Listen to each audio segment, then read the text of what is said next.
नाशिक महानगरपालिकेच्या स्थायी समिती सभापती पदासाठी भाजपाकडून मच्छिंद्र सानप यांनी अधिकृतपणे अर्ज दाखल केला। भाजपा आणि शिवसेना युती झाल्यानंतर मच्छिंद्र सानप यांना आपला उपमहापौर पदाचा अर्ज मागे घ्यावा लागला होता। मात्र आता स्थायी समिती सभापती पदासाठी त्यांचं नाव पुढे आलंय।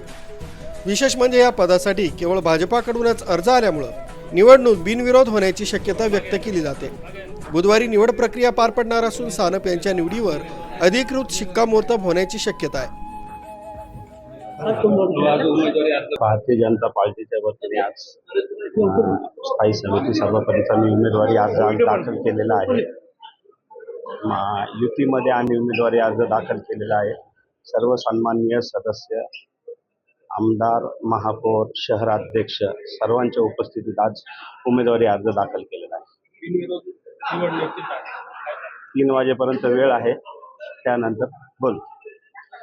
आज स्थायी समिती सभापती म्हणून आज मच्छिंद्र सानप यांचा अर्ज भारतीय जनता पक्ष व शिवसेना यांनी संयुक्तरित्या भरला आहे। सर्व स्टँडिंगचे सदस्य आणि सर्व पदाधिकारी, भारतीय जनता पक्षाचे शहर अध्यक्ष असतील, शिवसेनेचे प्रमुख असतील, हे सगळ्यांनी सोबत, गटनेते, उपमहापौर, आपले विनासांना या सगळ्यांनी सोबत येऊन युतीमध्ये आम्ही श्रीयुत मच्छिंद्रजी सानप यांचा फॉर्म भरला आहे आणि निश्चितपणे स्थायी समितीचे सभापती पण तेच होतील, युतीचेच होतील। शिवसेना भारतीय जनता पार्टीच्या वतीनं आज स्थायी समितीच्या अध्यक्षपदी श्री मच्छिंद्र सानप यांचा अर्ज भरण्यात आला आहे।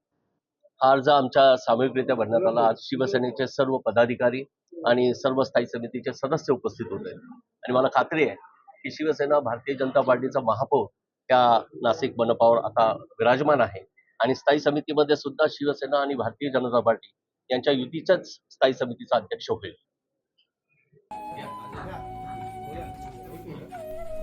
MN भारतसाठी संदेश केदारे, नाशिक। ओके